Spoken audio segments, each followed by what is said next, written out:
Welcome, my friends, to episode 2 of The Forge. I thought I was going to be recording this a little bit earlier, but I had a faucet to change in the upstairs bathroom. I'm not sure if any of you guys have had to do that before, but dude, what the hell?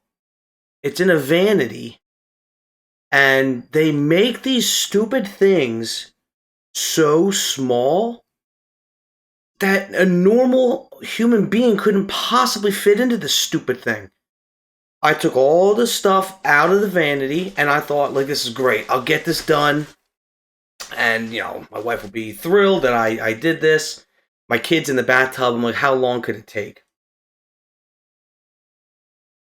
I broke a glass vase filled with soap. Why my wife had a glass vase filled with soap inside the vanity, I don't know, but I knocked it over, shattered it. I was so close to losing it. So close to lose. I did lose it. I called her and said, this is not happening. This is not happening. I'm like covered in sweat. I'm like freaking out. I just want to do something nice. I wanted to say, hey babe, I took care of it.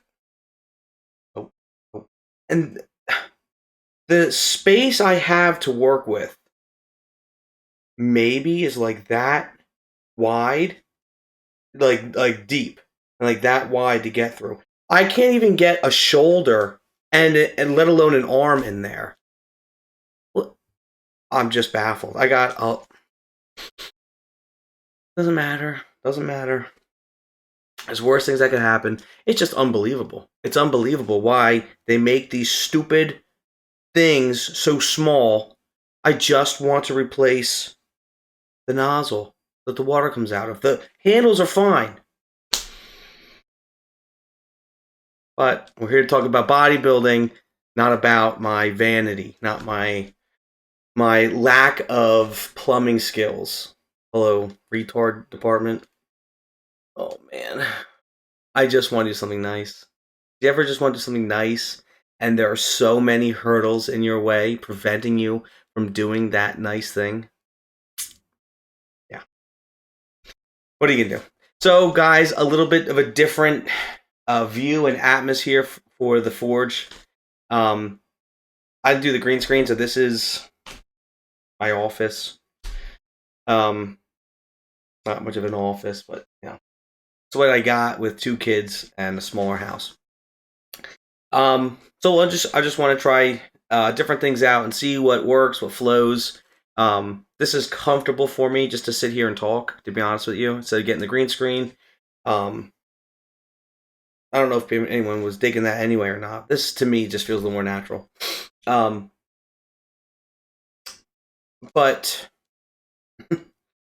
I figured we'd give this a shot.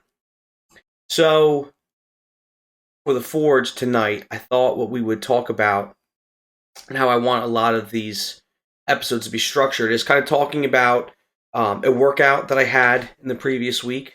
I want to talk to you about leg day I had this past week. I actually posted a video and a video of me doing my standing hamstring curls, and then a photo of my quads for after the workout because the pump was just disgusting. So I'm going to go over that workout, and then we're going to just touch real quick on what happened at the Arnold, and then we're going to do some Q&A. So that's kind of how I want to structure these episodes. And at the end, I have some cool stuff I want to talk about. So to first kind of go through this workout that I had, I was training legs. To be honest with you, my weeks have been so busy, and sometimes I don't really have a set structure in the gym. So unfortunately, this was such a day. I typically eat the same calories for back and for legs. So I kind of had my option whether I wanted to do legs or back. And then I was going to just do hamstrings and back. Got to the gym, and mentally it was a leg day. I don't know if you ever felt that, just it's a leg day. Even if you're going with something else in mind, when you're mentally ready for a leg day, you got to just do it. You got to train the legs. So for me, mentally, it was a leg day, which is a great place for me to be in mentally. I love training legs. I love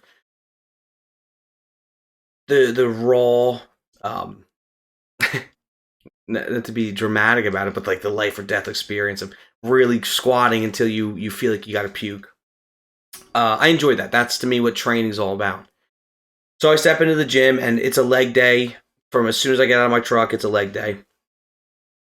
So I get in, I warm up. I like to do hamstrings first, get them engaged. My hamstrings are one of the worst body parts for me. They're severely underdeveloped, especially compared to my quads and to my back. My hamstrings are definitely lacking. So I like to start my leg workouts engaging my hamstrings. I prefer the seated hamstring curl. Now I have one of those. I can't remember what the machine's called, but it's the type of machine that when you do the motion with your intended muscle group, like the whole thing rocks. I don't know if you have those at your gym. My training partners don't particularly like that, but I get a crazy pump. Seated hamstring curls in general just give me a crazy pump. Not a lying, but a seated. So I like to start with a seated hamstring curl. I just connect so well with it. So I did 3 pretty heavy sets, seated hamstring curls. Got everything warmed up. And then I went to the hack squat. And this was my first heavy compound movement. I'm doing warm-up sets. I do a plate and a quarter, 2 plates. And I just did, 2 reps, 1 rep, 1 rep, 2 reps. Just feeling the weight, feeling the motion, making sure mentally I'm in the movement. Mentally I'm prepared for a top set. That's how I like to warm up.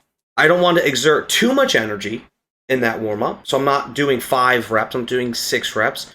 Just 1 to 2, maybe 3 reps if I need it. And then I'll move up and wait. Move up, move up. For this particular night, it admittedly been a little while since I trained legs. So I just wanted to do 4 plates on each side for the hack. And judging on I did a warm-up set with 4 plates. I did a rep and I said, okay, this feels pretty heavy. Looking back at my logbook, again, it had been a little while. So I'm like, we should be hitting 6 to 8 reps. I want to get 6 to 8 reps for this, my first working set. My next set will be a back-off set. I said a prayer, I signed the cross, and I'm not joking, by the way. I start doing my reps, I start doing a set, and doing my cadence. Good motion, everything's going really good. And then I'm getting to 10, 12, 15. Now I'm starting to get that taste of iron in my mouth. You know what I'm talking about? Where you really push it and you get that taste of blood. It tastes like iron. I got that right around like 17, 18. I pushed out 20 reps. And it felt amazing. I didn't want to record it because I thought 4 plates and 8 reps. I've done 6 reps. I've done 6 plates for like 6 or 7 reps.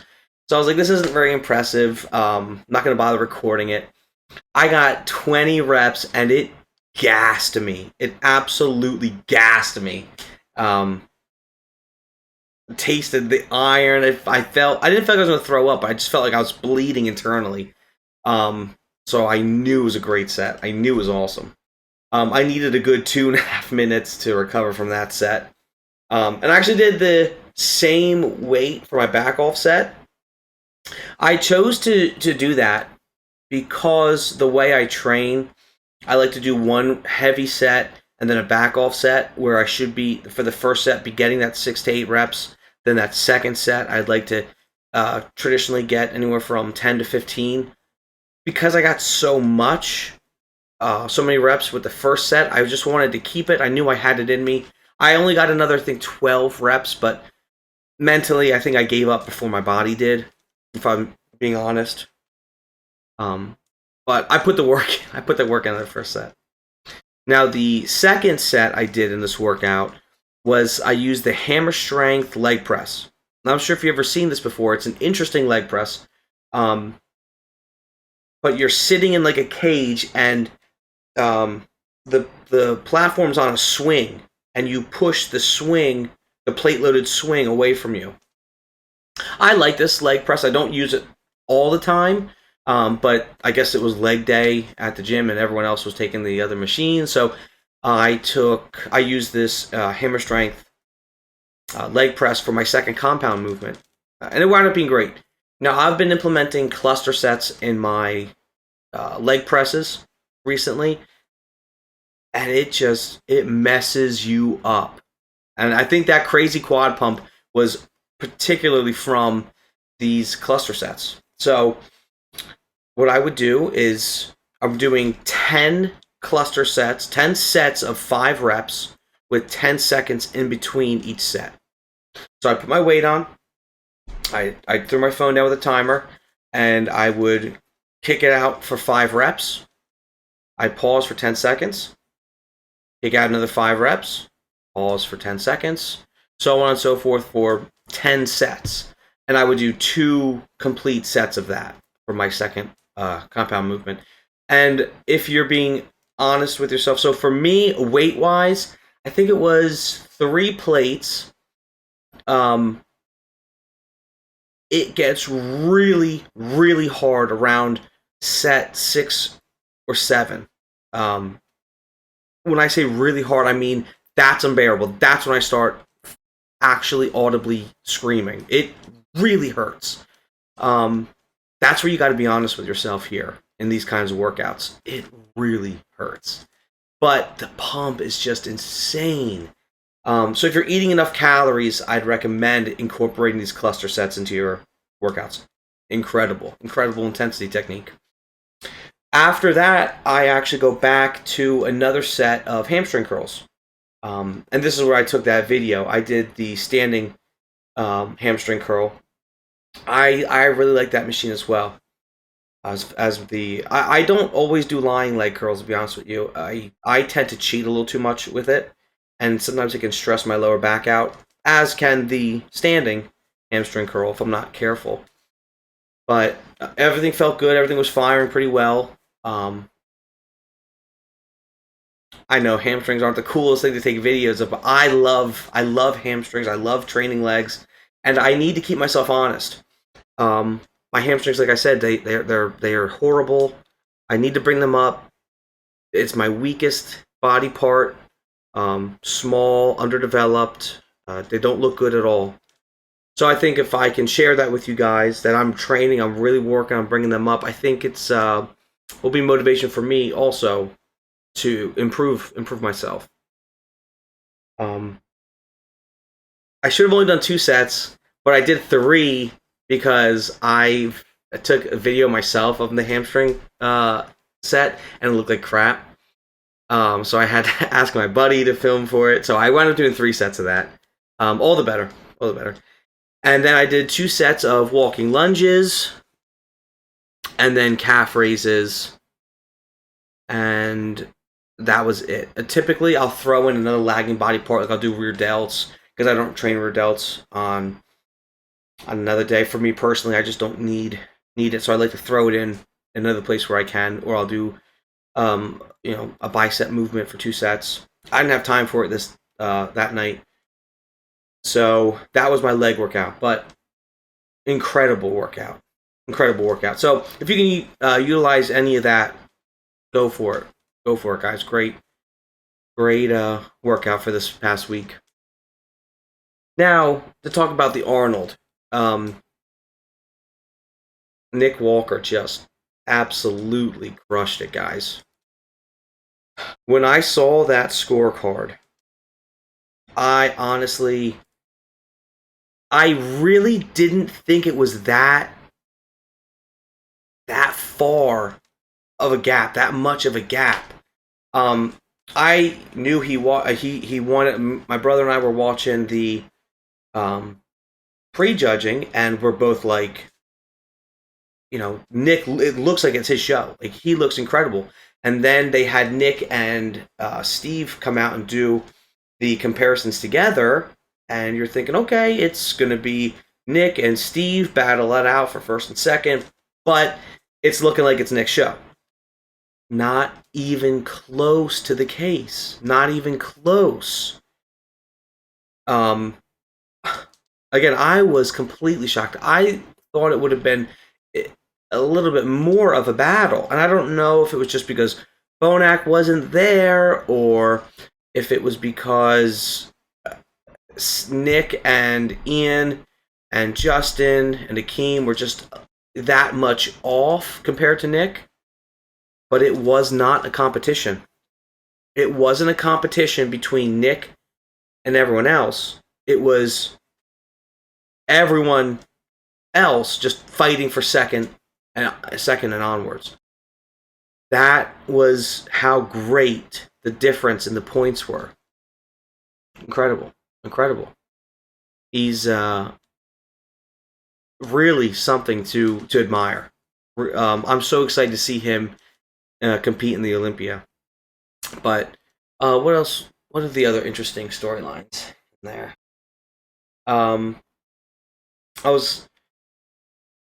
Quite a few people were talking about Sergio and his amazing performance with his posing routine, and how he really wasn't rewarded properly for how great his posing routine was.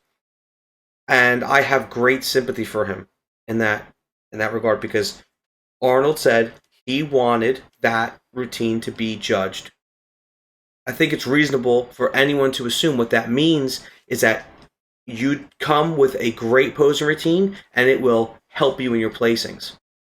Otherwise, what's the point of judging it? That was the impression he was under, as should have everyone had been under. And it just was not, it wasn't rewarded like it should have been. I understand what he's saying, and I agree with him. He should have been rewarded more. I don't know what the judging criteria was, who the judges for the posing are. Is it the same judges who judge the physique? Are they in that posing round? Are they just really judging the physique rather than the routine? If that's the case, that's just three, judging rounds, not a separate round for the posing.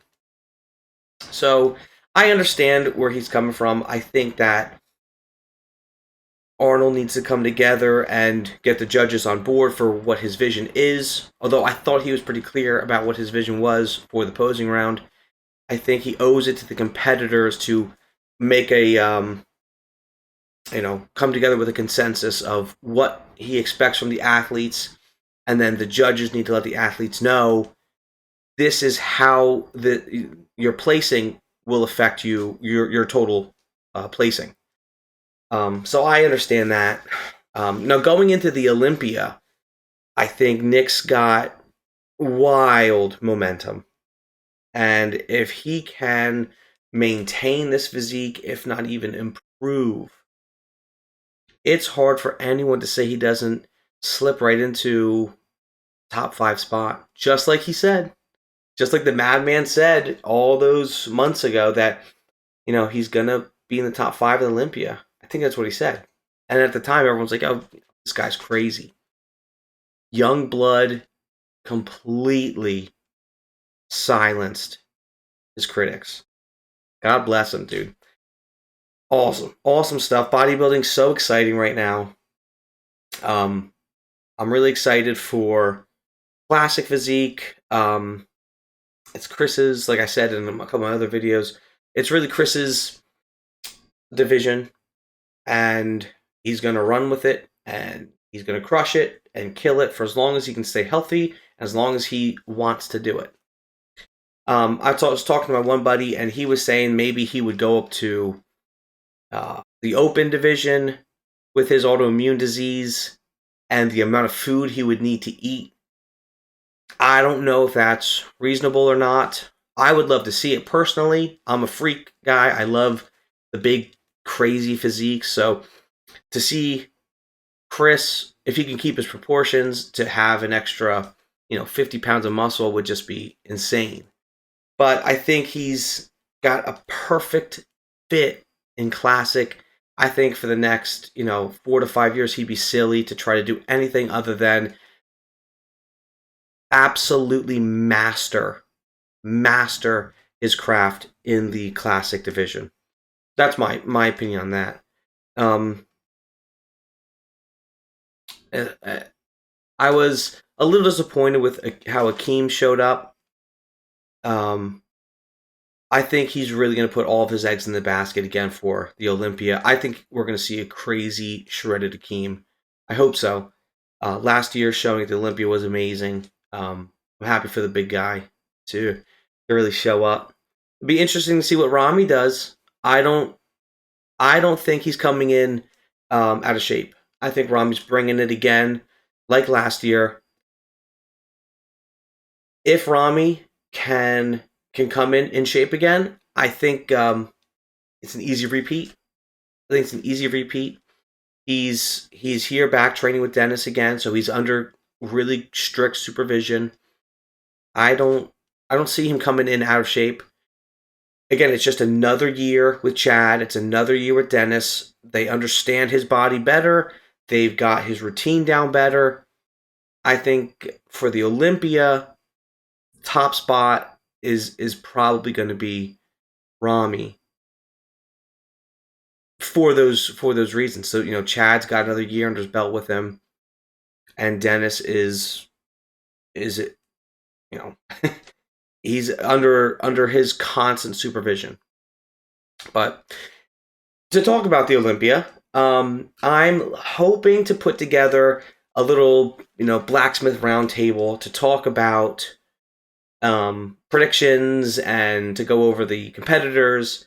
And I've reached out to a couple guys I'd love to have on with me to talk about it. So please stay tuned for that in the next week to see news about that. I think that'd be a lot of fun to get some other guys on here to talk about what we think the Olympia is going to do this year. Give some predictions and talk about it. I think it'd be a lot of fun. So let's get some questions. Okay. Mr. Father Time, 69. Why do you think low volume, high intensity, high frequency, i.e. DC training, is no longer in favor? It seems like the common opinion online is high volume, John Meadows type programming. That's a great question. Thank you for the question. I personally think, and if you watched or if you purchased my intro or my bodybuilding fundamentals video course through Herculean Strength, I do talk about this quite a bit. And I want to preface this by saying that I do not mean to sound arrogant. I do not mean to sound conceited or like I know more than anyone else. That said, I truthfully think that a lot of guys would rather throw in a superset or a cluster set or a giant set and manufacture intensity than to take a straight set to failure. I'm not saying, like I said earlier, my workout, I use cluster sets, okay? Not saying you can't use that. I'm not saying that it's wrong to use them. What I'm saying is that for the majority of people training, they have never even taken a straight set to absolute failure. Now, in the DC style of training, that's what it's all about. It's going to failure. It's a very difficult thing to do. Think about it. You're pushing your body to its physiological tipping point. I have in the gym a couple times, not just once, passed out while training. My body is sending so many signals. Okay, my brain's sending signals all over my body. Stop, stop, stop. You are going to kill yourself. Stop. But I kept going. It's now when you pass out, that's not really good. But it's the same thing with going to failure. It's a very fine line, but it's the very same thing. Okay? When you are in that squat rack and you keep going and you're pushing and you're pushing and your body's exhausted and you only through sheer will do you go down, put yourself in the hole of that squat to do another rep. It's that will that separates the great bodybuilders from the good bodybuilders. And that being able to do that, to go into the hole of the squat, not even sure if you're going to get back up. That is how you go to failure. And again, your mind is telling your body, telling your legs, telling your core, telling your back, rack this weight. Rack it, because you can't, if you go down, you're not coming back up.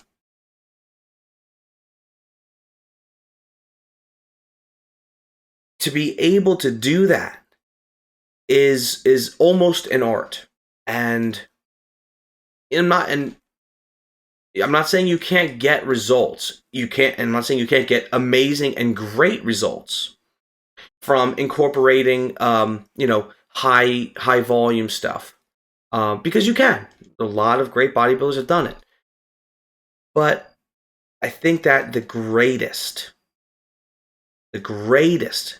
bodybuilders have taken that straight set with lower volume to failure.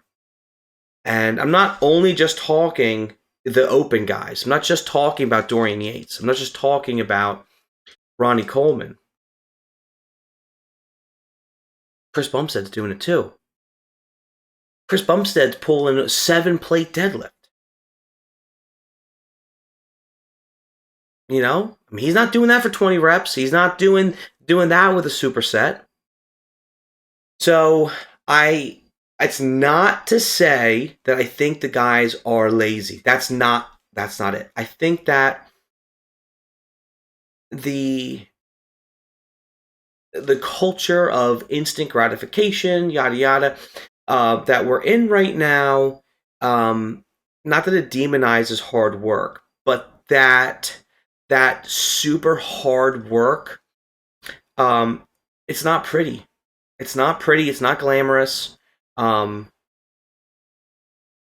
it doesn't make for a great video. It doesn't make for a great photo op if you're, on your hands and knees throwing up because you just, you maxed out your squat or your deadlift. Well, sometimes it does, but it's not pretty.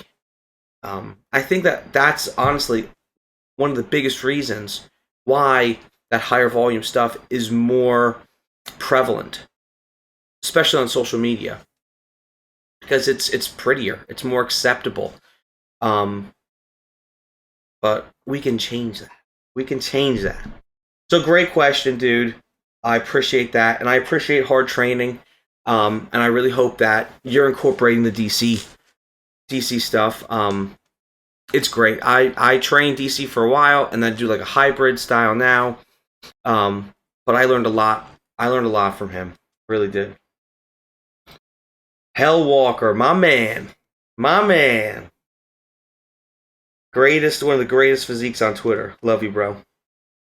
What kind of approach do you like best for peak week? Difficult question. Very difficult question.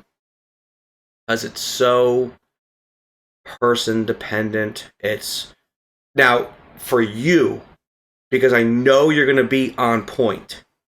Because this is the thing, if a guy's not actually ready, to peak on peak week, you're in big trouble. But you're going to be ready.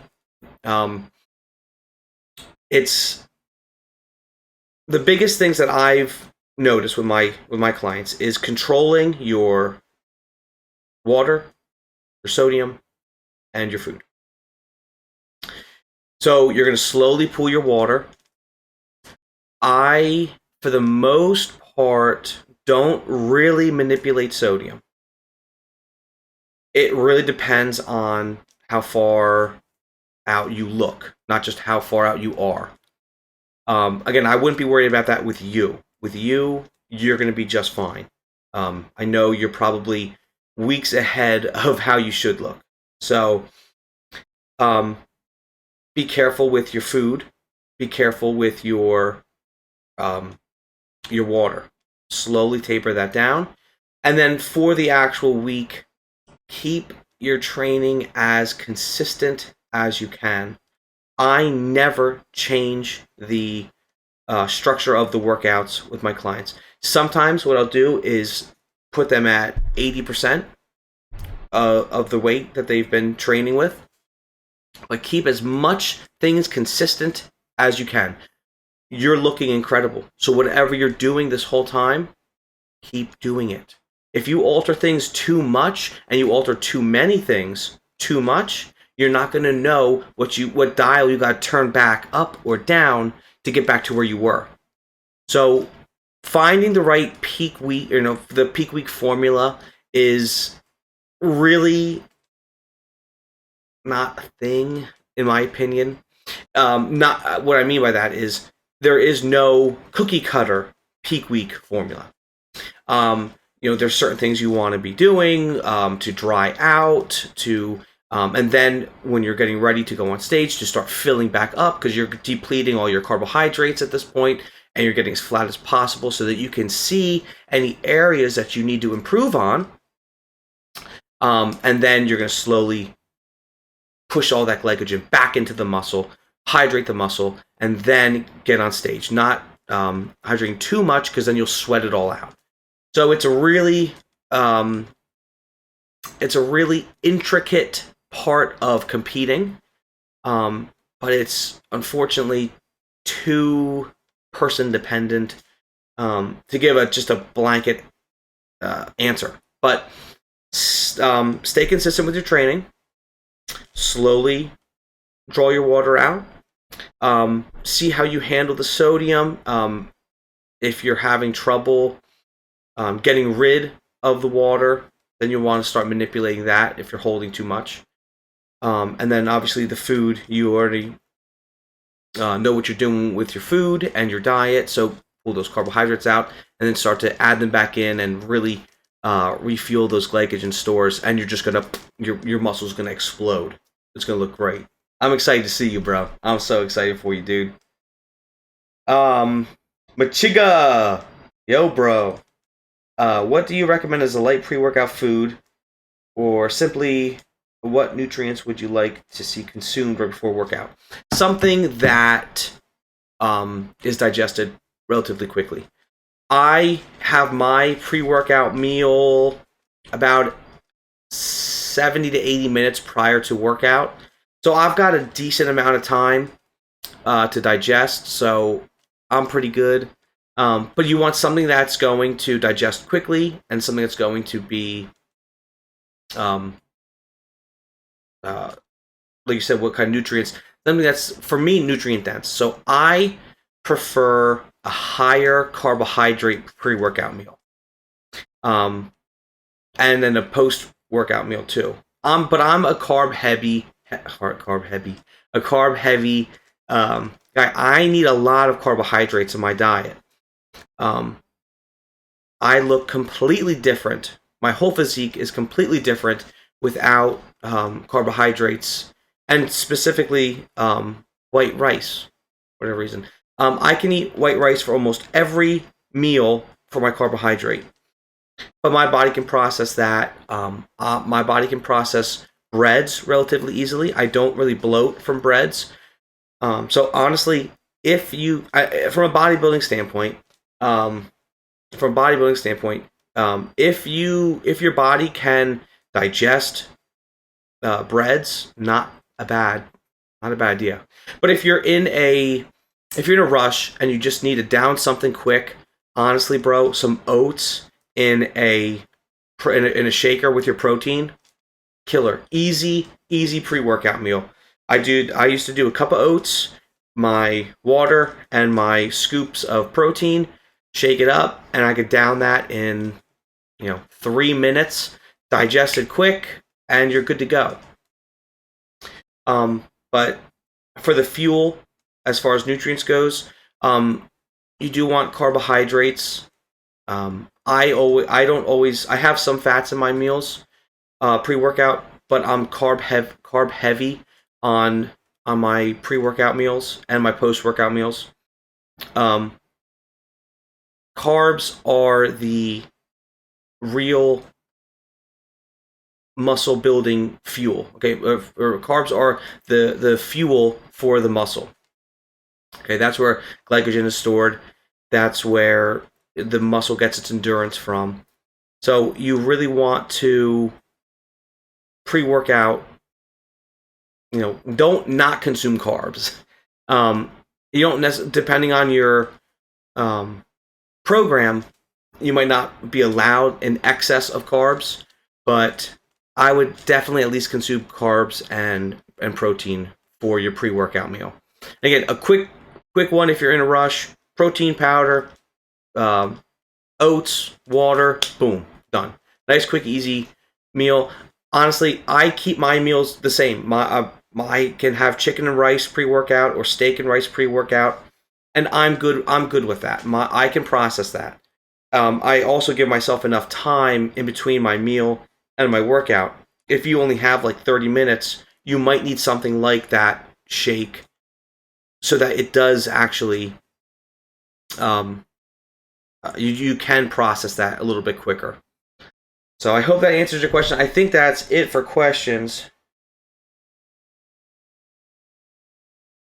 That's it. So last thing I want to say, guys, as we close is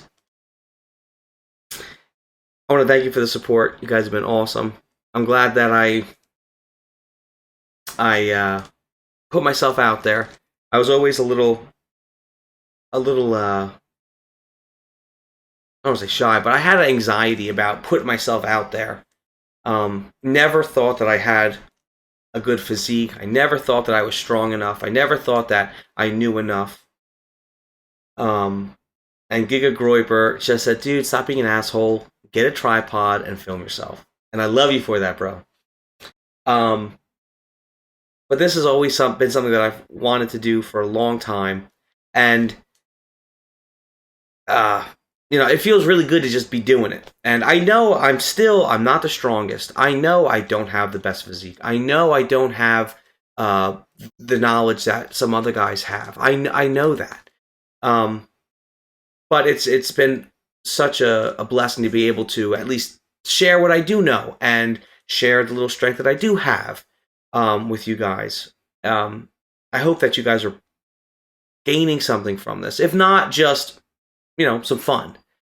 I really do enjoy it. Even if it's just for me and a couple dudes, like, it's fun. I really do enjoy it.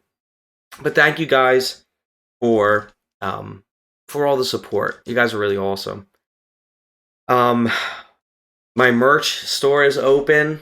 Shop.blacksmithbodybuilding.com. My website will be going live very shortly with some really, really cool stuff.